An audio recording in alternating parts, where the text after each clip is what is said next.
ಗುರುವರ್ಯ, ತಾವು ಬೃಂದಾವನಸ್ಥರಾಗಿದ್ದು ನಮಗೆ ಅತೀವ ದುಃಖ ತಂದೆ. ತಾವು ಹೇಳಿದ ಹಾಗೆ ಹುಟ್ಟು ಸಾವು ಎಲ್ಲವೂ ಶ್ರೀಹರಿಯ ಕೈಯಲ್ಲಿದೆ. ಆದರೆ ಈ ಕಲಿಯುಗ ಮಾಯೆಯ ಮುಷ್ಟಿಯಲ್ಲಿ ಸಿಲುಕಿ ನಲುಗುತ್ತದೆ. ಅದನ್ನು ಪರಿಪೂರ್ಣವಾಗಿ ಹೋಗಲಾಡಿಸಲು ಗುರು ಸಾರ್ವಭೌಮರ ಆಗಮನವಾಗುತ್ತದೆ. ಅವರಿಗೆ ಸಕಲ ವಿದ್ಯಾ, ಬುದ್ಧಿ, ಜ್ಞಾನ, ಸಂಸ್ಕಾರ ಎಲ್ಲವನ್ನು ಸುಧೀಂದ್ರ ತೀರ್ಥರು ದಯಪಾಲಿಸುವ ಹಾಗೆ ನಾವು ಮಾಡುತ್ತೇವೆ. ಗುರುಗಳೇ, ಇದು ಕೇರಳದಲ್ಲಿ ವಿಜೇಂದ್ರ ತೀರ್ಥರು ಪ್ರತಿಷ್ಠಾಪಿಸಿರುವ ವೆಂಕಟರಮಣ ದೇವರ ಕೇಸರಿ ಶೇಷವಸ್ತ್ರ. ಇದರಿಂದಲೇ ಇಂದು ವ್ಯಾಸರಾಜರು ಪ್ರತಿಷ್ಠಾಪಿಸಿರುವ ಈ ಪ್ರಾಣದೇವರಿಗೆ ಅಲಂಕಾರ ಮಾಡಬೇಕು ಎಂದು ಹೇಳಿದ್ದಾರೆ.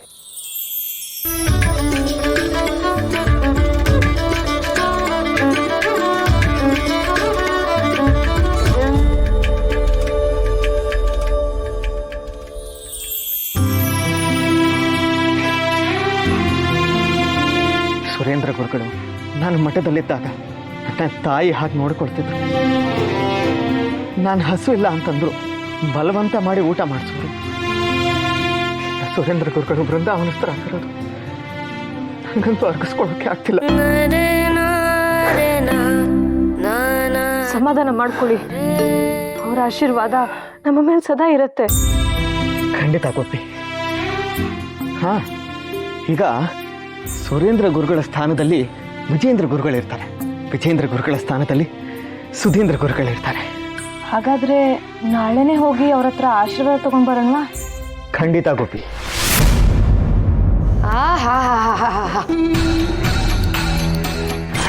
ಪ್ರಾರಬ್ಧ. ಇಬ್ರು ಮಕ್ಕಳಾದವು. ಮಗಳಿಗೆ ಮದ್ವೆನೂ ಮಾಡಿ ಅಳಿಯಾನೂ ಬಂದ. ಮದುವೆಯಾದ ಮಗಳಿಗೆ ಇನ್ನು ಮಕ್ಕಳಾಗಿಲ್ವಲ್ಲ ಅಂತ ಯೋಚನೆ ಮಾಡೋದು ಬಿಟ್ಟು ಹೊರಗಡೆ ಕುತ್ಕೊಂಡು ಹರಟೆ ಹೊಡಿತಾ ಇದ್ದೀರಾ. ಹರಟೆ. ಪ್ರಾರಬ್ಧ ಪ್ರಾರಬ್ಧ. ಅಮ್ಮ, ಮಗಳೇ ಮಗಳೇ, ಓಹೋ, ನೆನೆದವರು ಮನೆ ಮುಂದೆ. ಈಗಷ್ಟೇ ನಿಮ್ ಬಗ್ಗೆನೇ ಬೊಗಳ್ತಾ ಇದ್ದೆ, ಆಗ್ಲೇ ಬಂದ್ಬಿಟ್ಟಿದ್ದೀರಾ. ಇನ್ನು ನಿಮ್ಮಪ್ಪ ಅಮ್ಮನಿಗೆ ನಾನು ಕಣ್ಮುಂದೆ ಇದ್ರೂ ಕಾಣಿಸೋದೇ ಇಲ್ಲ.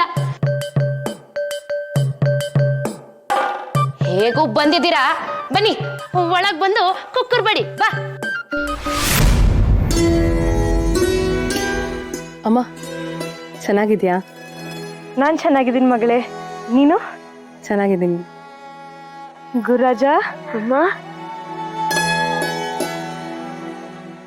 ದಿವಸ ಆಯ್ತು ನಿನ್ನ ನೋಡಿ. ಅಕ್ಕ ಬಾವಂಗ್ ತೊಂದರೆ ಕೊಡ್ತಾ ಇಲ್ಲ ತಾನೆ? ಇಲ್ಲ ಅತ್ತೆಮ್ಮ, ಗುರುರಾಜ ಇದ್ರೆ ನಮಗೆ ಕಾಲ ಸರಿಯೋದೇ ಗೊತ್ತಾಗೋದಿಲ್ಲ. ಅಳಿಯಂದ್ರೆ ಪ್ರಯಾಣ ಎಲ್ಲ ಸುಖಕರವಾಗಿತ್ತ? ಹ್ಞೂ ಮಾವಯ್ಯ. ನಾನೇ ಹೇಳಿ ಕಳ್ಸೋಣ ಅನ್ಕೊಂಡೆ, ನೀವೇ ಬಂದಿದ್ದು ಒಳ್ಳೇದೇ ಆಯ್ತು.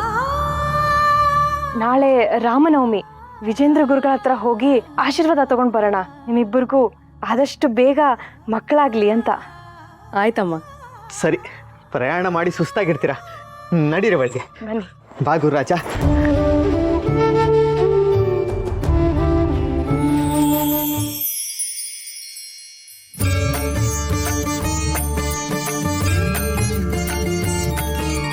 ವಂದೇ ಮಂದೇ ತರಾನಂದ ದಶಸ್ಯಾನಂದನಾನಂದಂ. ವಂದೇ ಮಂದೇ ತರಾನಂದ ದಶಸ್ಯಾನಂದನಾನಂದಂ. ಎಲ್ಲವೂ ಕ್ಷೇಮ. ತಮ್ಮ ಆಶೀರ್ವಾದದಿಂದ ಸಕಲವೂ ಸೌಖ್ಯವಾಗಿದೆ ಗುರುಗಳೇ. ಮದುವೆಯಾದ 10 ವರ್ಷಗಳ ಕಾಲ ನಮಗೆ ಮಕ್ಕಳಿರಲಿಲ್ಲ. ಆ ಶ್ರೀನಿವಾಸನ ಕೃಪೆಯಿಂದ ಮಗಳು ಮತ್ತೆ ಮಗ ಹುಟ್ಟಿದ್ರು. ಗುರುಗಳೇ, ಮಗಳು ವೆಂಕಟಾಂಬ ಮದುವೆಯಾಗಿ 8 ವರ್ಷ ಆಯಿತು, ಇನ್ನೂ ಮಕ್ಕಳಾಗಿಲ್ಲ. ಅವ್ರಿಗೆ ನೀವೇ ಆಶೀರ್ವಾದ ಮಾಡ್ಬೇಕು ಗುರುಗಳೇ.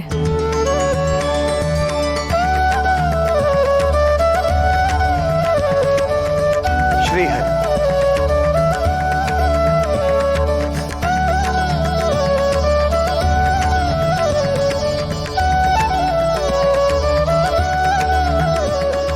ಸಣ್ಣ ವಯಸ್ಸು, ಚಿಂತಿಸುವ ಅಗತ್ಯವಿಲ್ಲ. ಮೂಲರಾಮನ ಕೃಪೆಯಿಂದ ಖಂಡಿತ ನಿಮ್ಮ ಆಸೆ ನೆರವೇರುತ್ತೆ.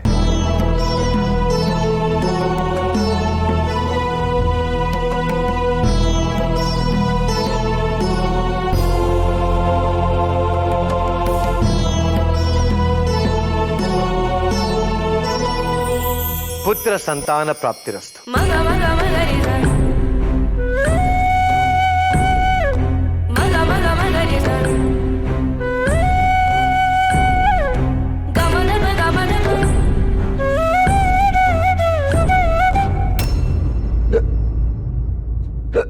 ಗುರುಗಳೇ, ಮಗಳಿಗೆ ಆಶೀರ್ವಾದ ಮಾಡೋ ಬದಲು ಅಮ್ಮಂಗೆ ಆಶೀರ್ವಾದ ಮಾಡ್ಬಿಟ್ರಲ್ಲ. ಅದಕ್ಕೆ ಈ ಬಿಕ್ಕಳಿಕೆ. ಗುರುಗಳೇ, ನಮಗೆ ಅದು ಈ ವಯಸ್ಸಲ್ಲಿ. ತಿಮ್ಮಣ್ಣ, ಚಿಂತಿಸಬೇಡ. ಇವತ್ತು ರಾಮನವಮಿ. ಲೋಕ ಕಲ್ಯಾಣಕ್ಕಾಗಿ ರಾಮದೇವರು ಜನ್ಮವೆತ್ತಿದ ದಿನ. ಅವನು ಹುಟ್ಟುವಾಗಲೂ ದಶರಥ ನಿನ್ನಂತೆ ನಡುವಯಸ್ಕನಾಗಿದ್ದ. ಶ್ರೀಹರಿಯ ಇಚ್ಛೆ ಬಲ್ಲವರು ಯಾರು?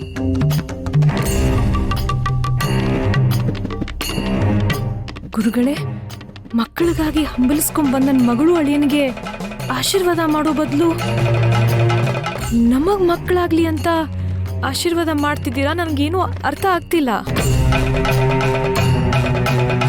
ಅಮ್ಮ ಗೋಪಿಕಾಂಬ, ನನ್ನ ಆಶೀರ್ವಾದ ನೆಪವಷ್ಟೇ. ನೀನು ತಾಯಾಗೋದು ಪೂರ್ವ ನಿರ್ಧಾರಿತ. ನೀನು ಜನ್ಮ ನೀಡುವ ಮಗು ಸಾಮಾನ್ಯನಾಗಿರುವುದಿಲ್ಲ. 3 ಲೋಕಗಳಿಗೆ ಹರಿಭಕ್ತಿಯನ್ನು ಸಾರುವ ಅಜಾತಶತ್ರುವಾಗುತ್ತಾನೆ. ಧರ್ಮಕ್ಕೆ ದಯಾಳುವಾಗಿ, ಕರ್ಮಕ್ಕೆ ಕರುಣಾಳುವಾಗಿ ಕನ್ನಡ ನೆಲದಲ್ಲಿ ಭಕ್ತಿಯ ಸಾಗರವನ್ನೇ ಸೃಷ್ಟಿ ಮಾಡುತ್ತಾನೆ. ಕರ್ಮದ ಪರಿಹಾರ, ಧರ್ಮದ ಹರಿಕಾರ. ನಿಮ್ಮ ಕುಲದೇವರಾದ ತಿರುಪತಿ ಶ್ರೀನಿವಾಸನ ಮೊರೆ ಹೋಗಿ ಭಕ್ತಿಯಿಂದ ಅವನ ಸೇವೆಯನ್ನು ಮಾಡಿ. ನಿಮ್ಮ ಎಲ್ಲ ಪ್ರಶ್ನೆಗಳಿಗೂ ಅವನೇ ಉತ್ತರ ಕೊಡುತ್ತಾನೆ.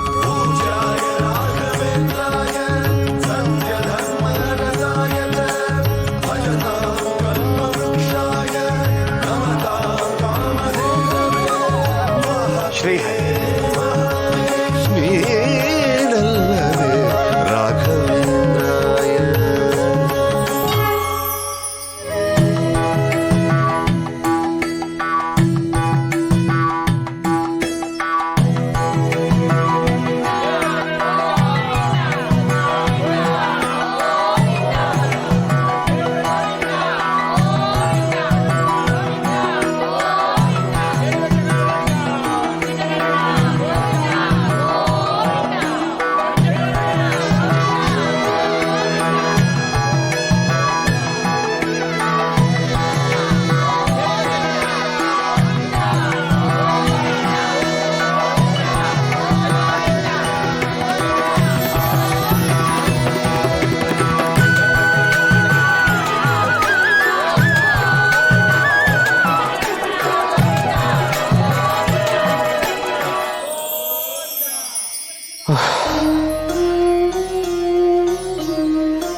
ಸ್ವಲ್ಪ ಸುಧಾರಿಸ್ಕೊಂಡು ಹೋಗೋಣ.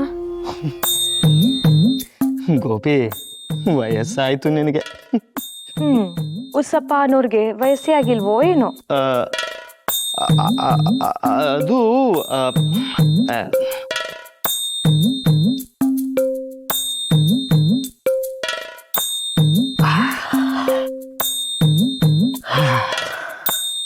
ಹಾ, ನಾನು ಏನು ಹೇಳ್ತಾ ಇದ್ದೆ? ಅದೇ ವ್ಯಾಸರಾಯರ ಬಗ್ಗೆ.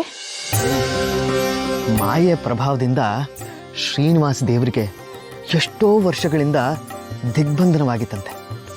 ಆಗ ಪುಣ್ಯಾತ್ಮರು ವ್ಯಾಸರಾಯರು ತಮ್ಮ ತಪೋಬಲದಿಂದ ಮಾಯೆಯ ಬಂಧನವನ್ನು ತೆರವುಗೊಳಿಸಿ ಮತ್ತೆ ಆ ಶ್ರೀನಿವಾಸ ದೇವರಿಗೆ ಪೂಜೆ ಪುನಸ್ಕಾರ ಆಗುವಂತೆ ಮಾಡಿದ್ರಂತೆ. ಆಹಾ, ಅವರಿ ಪುಣ್ಯ ಕಾರ್ಯದಿಂದ ಇವತ್ತಿನ ದಿವಸ ನಮ್ಮಂತಹ ಲಕ್ಷಾಂತರ ಜನರಿಗೆ ಆ ಗೋವಿಂದನ ದರ್ಶನ ಆಗೋ ಹಾಗಾಯ್ತು.